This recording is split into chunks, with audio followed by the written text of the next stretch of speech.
Ladies and gentlemen, it is my pleasure to welcome you back to Norway Chess 2023. It's a super tournament being held in Stavanger, Norway, and it's got a unique format where every individual plays a classical game of chess against each other, worth 3 points, and obviously 0 for a loss.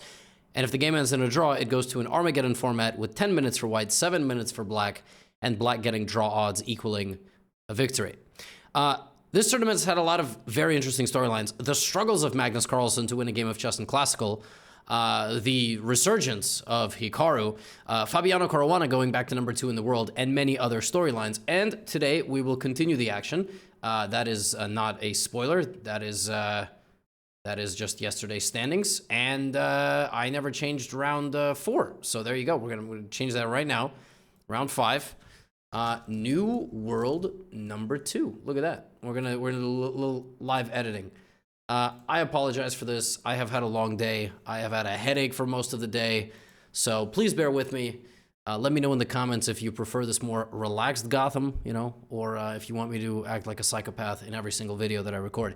3 games for you today. We have Hikaru versus Tari, Fabiano Caruana versus Mamedyarov, and Magnus Carlsen versus Giri. And we can start here. The struggles of one Magnus Carlsen. Now, struggles is a bit of a strong word. He has won many of these matchups in the Armageddon, but he has not won a game of classical chess. He hasn't, and he actually didn't today either. His game against Anish was relatively lackluster, and instead, Magnus relied on the Armageddon, where he gets 10 minutes to Anish's 7, and Magnus needs to win the game. And then obviously Hikaru and Fabiano have their own very unique storylines for this tournament. So the Armageddon game between Magnus and Anish took a turn because Magnus played knight c3. In their classical game, it was a Catalan, and it actually wasn't a game really worth showing. It had, I mean, it certainly could have been analyzed and appreciated, but I think it was just like, it was a game of chess that had maybe 2 critical moments for the untrained eye, and well, it wasn't particularly interesting. Knight to c3 is the move that Magnus Carlsen chose, and Anish played bishop to b4, and Magnus Carlsen did something very, very fascinating in this game, as, I don't know, he probably does in many of his games. He played the move queen c2, which is one of the main lines, defending the knight to try to take back with the queen. The major idea behind queen c2 is to play e4 and be supported by the queen, and also to play a3 and take the knight, and then take the bishop back like this. Castles, a3, take, d5. Now, in this position, 3 moves are played. Knight f3, bishop g5, e3. Sometimes white will play a setup where they don't develop the bishop out that way. They instead try to develop the bishop on this diagonal. White is completely fine. Yes, white's queen can be attacked. It's really not a huge deal. You can kick the knight out. One move that is absolutely never played in this position is this. Nobody plays pawn takes d5. This move has almost no legitimate justification either. Why would you help your opponent develop? I mean, any of these moves are fine. Knight takes is probably the least accurate because it allows white to play e4 after moving the queen back, but both of these moves help black. And black can now do this first and this, and will now activate the bishop, which is exactly what Anish did, but that was Magnus's intention. Magnus wants to take Anish, who is one of the world's best theoreticians. He knows opening theory better than most. He wants to take him out of his comfort zone. Now, in this position, if you ask me what is white's idea, I would tell you it is to take that pawn. If you ask me how to stop white's idea, I would say to put my knight on c6, counterattacking the pawn in the center, and then it would be to finish up my development with rook e8 and bishop f5. But I am not Anish Giri, and after bishop f4, he spent a minute on bishop f5. Bishop f4, bishop f5. This, in my opinion, might be an over-reliance on theory, because bishop f5 gives up the pawn on c7. Bishop f5 sets up an attack, knight g3, which would simply win a rook. But it's gambiting the pawn on c7, right? That's the idea. Bishop f5 gambits the pawn on c7. Again, you ask me, I'm an amoeba brain compared to these two. I would just play knight c6. And then I would play rook e8, and I would be fine, you know, and white would play what he wants to play, and life would go on. Anish plays bishop f5 and gives up the pawn on c7, but he's clearly doing this because the next order of business is going to be to play rook c8, taking the open file, And now to play knight c6 and attack the pawn on, right? It's the same exact thing that I've told you. But Magnus has taken Anish out of a bit of a comfort zone, and he's making Anish find moves on his own, and Anish plays rook c2. And apparently that's wrong. You are not supposed to be aggressive. You are supposed to play the move knight c6 with eyes on this. Because if white plays the move e3, black now starts firing with g5.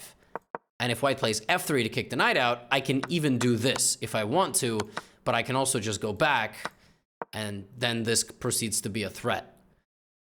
Anish wanders in with his rook, and Magnus attacks the knight, attacks the bishop, and just defends his pawn.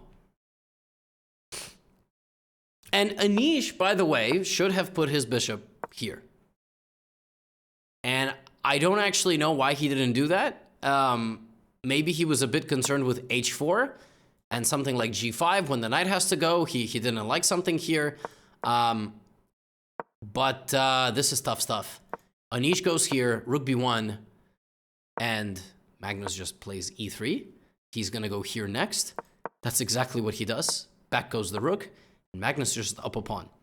He's up a pawn, no questions asked. He activates his king, he brings the other rook, and he just trades. If this, he will go here. So Anish does this. b4. We trade down to a rook, bishop, knight endgame. And Magnus just freezing the pawn, not letting it move forward. Knight c3. Anish tries to lash out. Magnus just takes. He can't take back because of bishop c7. So he forces this. King g3. And Anish Giri just resigned. That is how dejecting it is to play Magnus Carlsen. Anish Giri just resigned this position. He's got 3 minutes on the clock. He can defend a worse endgame for some 20 moves. He just resigned. That is how demoralizing it is to play Magnus. Trust me, if Anish Giri was playing black here against me, this man would not resign. This man would not resign, all right? He would play for a win with black. He would have no business doing so, but he resigned. Magnus wins his 4th matchup in a row in Armageddon, but he hasn't won a classical game of chess just yet.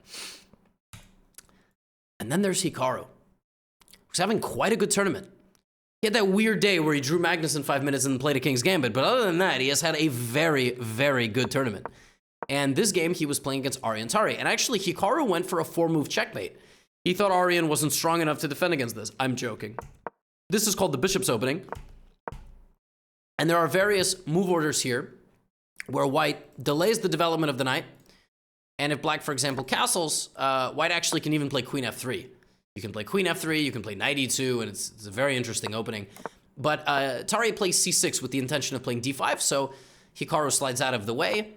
And he mentioned here in the confessional booth, did Hikaru, that this is a different type of position. It kind of looks like an Italian game, but instead of black having a knight on c6, he has a knight on d7. Okay, terrific. Hikaru plays a3, preparing just an escape for the bishop. Exactly what he does. Tari plays a4. And Hikaru plays knight h4, which has 3 ideas. Idea number 1, he wants to play knight f5. Idea number 2, he wants to play f4 in the future. Idea number 3, he maybe wants to bring the queen. So he has 3 different ideas, okay? Tari thinks for some time and plays bishop back to a7. A flexible move, seeing what's next from Hikaru. Also maybe knight c5 and knight e6 is possible. Hikaru plays queen f3. Okay. Well, judging from the positioning of white's queen, he is in all likelihood not going to be playing the move f4, but he might. He's definitely trying to play knight f5. He does in fact play the move knight f5. And Tari chops it off right away, thinks for 8 minutes and decides that giving up the bishop for the knight here is the right decision.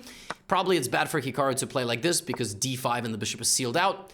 And probably Hikaru has to take with the queen and allow some sort of knight e6, knight d4 potentially. But I gotta tell you, Hikaru's bishop on a2 is an absolute beast.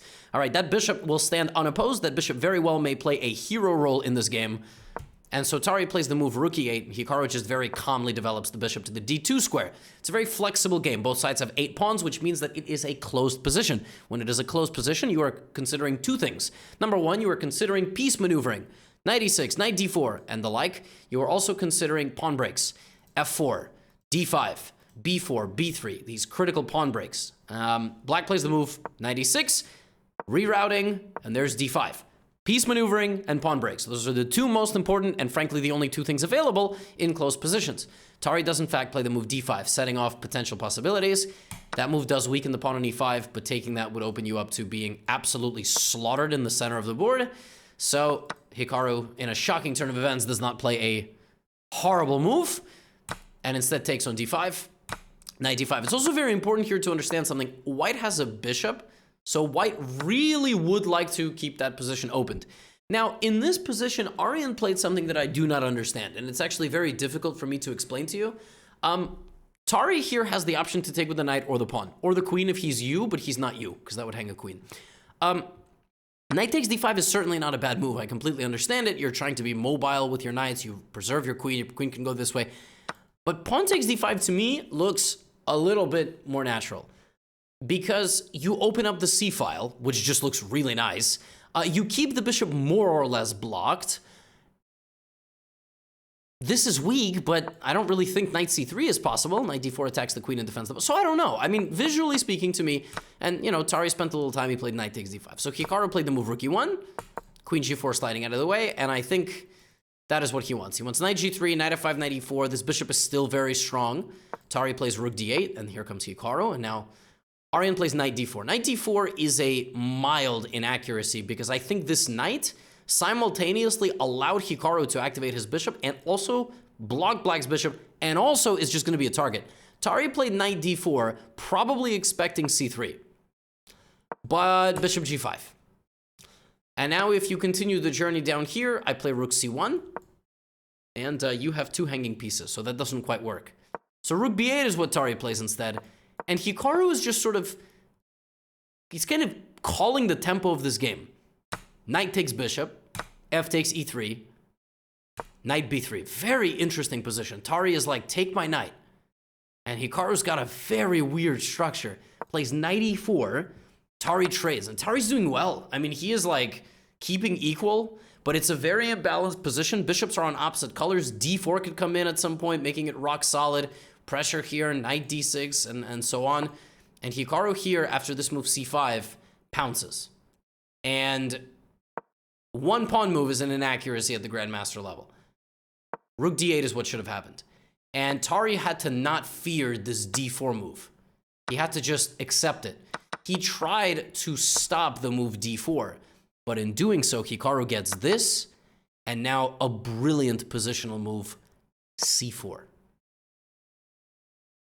The most subtle of ideas. The point is that black's bishop is dead. It's a very sophisticated idea from Hikaru. He plays pawn to c4, and black's bishop is now not going to get in the game. And furthermore, if this trade happens, not only is the bishop sealed out, not only is this a weakness, and not only does white get the d-file, the a-pawn is passing. White's a-pawn is a massive asset in every endgame. So Hikaru is in fantastic shape. Rook d8 played by Tari, rook d1, and Hikaru just plays king f2, and he's going to put his king on e2, and Tari cannot touch him.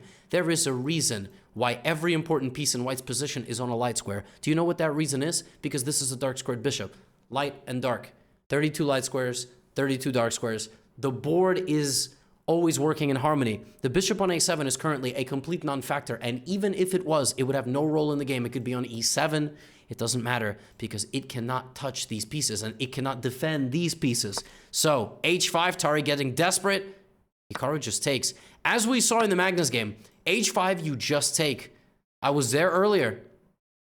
I was there just a couple of moments ago. Anish played h5 and Magnus just took. Just call the bluff. Just call the bluff. So what? You get f5. Great. I just come back. And my knight is going to live on a light square, and it will be defended by a light squared pawn like this. And Tari succumbing to the pressure. A takes b4 first. E takes f4. And Hikaru, look at this. Mobility. Every pawn Tari has cannot move forward. He has completely frozen the black position. Rook d3, rook c1, pawn to c5. Look at this move by Tari, by the way. If c takes d5, rook c1, Hikaru just says, I'm not even interested in that, man. I am not interested in that. Rook to g5, attack the rook, take. If you take, I promote. Tari resigns. And with this win, Hikaru set himself up for being the #2 ranked chess player in the world. The only thing that matters now is this game.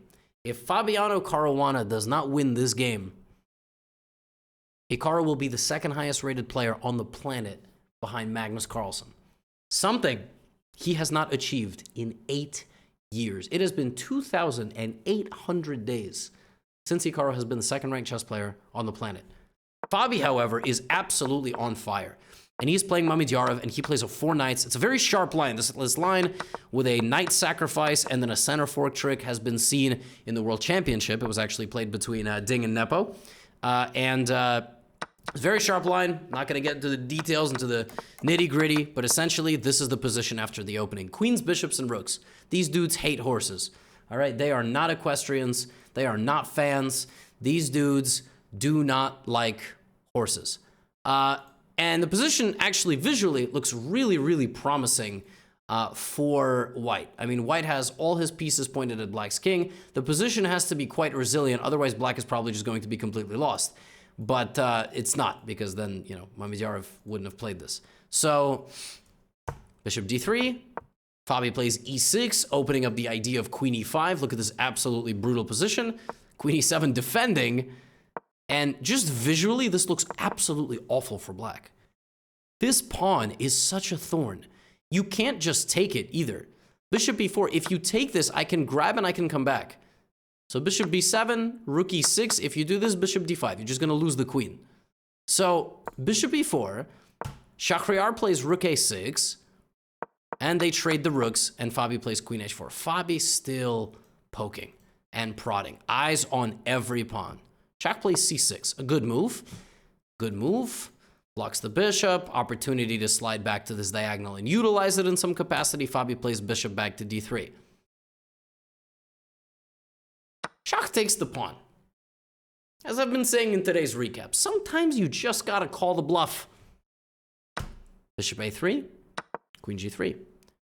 Fabiano is fully invested in e-pawn industries, all right? Fabi has e-coin, all right? Nobody could stop him. He fell for some influencer deal, and now Fabi's got a whole baggage of e-coin. And e-coin is either going to $2 and he'll sell it for a 10,000% profit, or he's gonna lose everything he saw. Fabiano needs to make sure that this coin is not gonna crash to the floor. Rook e8. I'm very concerned about this. So what does Fabi do? He plays bishop takes g6. Now, bishop takes g6 sets off a lot of stuff. First of all, if this, white just wins. You get the rook, you get all the pieces. That sees that, while that sees that, and that sees that, and that sees that. And folks, bishop, you know who else sees who? The queens, yo. Bishop g6. Did you even notice that the queens are looking at each other? Mamedyarov plays rook e6. The queen can see the bishop, and then the king is back there. The rooks can see each other. The queen cannot take the queen for free because of mate. What a defensive idea from Mamedyarov. This is brutal stuff.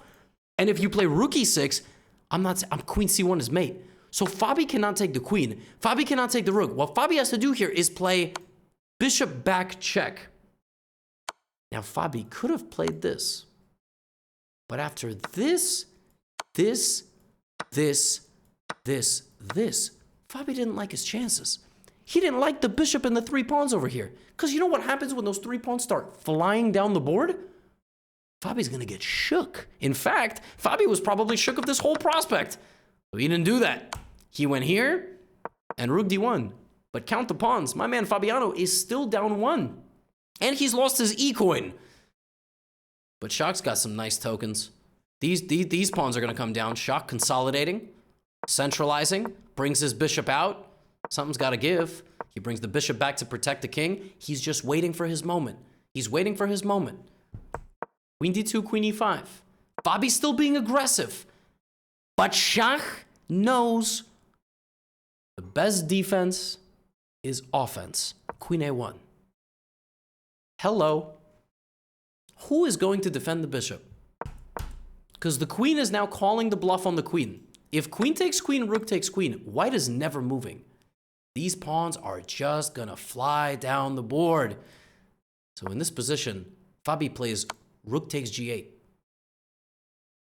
And rook takes g8 does not cut it.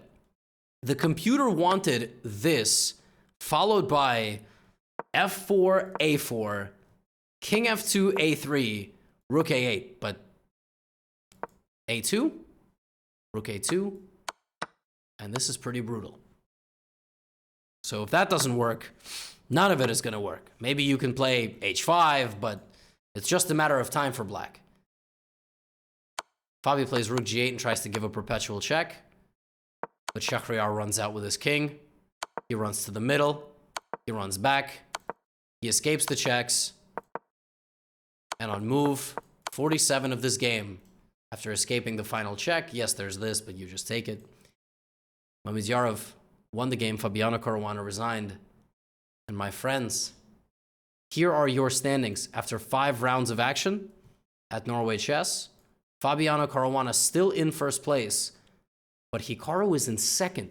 And not only is Hikaru in second, Hikaru is officially the second highest chess player in the world. Second, no, not by, you know, smoking the good stuff, although maybe. Second highest rated chess player in the world. Yeah. Now, it's still a race. It's very close between him, Alireza, Fabiano. Magnus in 6th place with 6 points out of a possible 15 from all the Armageddons. But it's Fabi and it's Hikaru crushing it in Norway Chess. Incredible to see. I will see you all back here for round number 6. Now get out of here.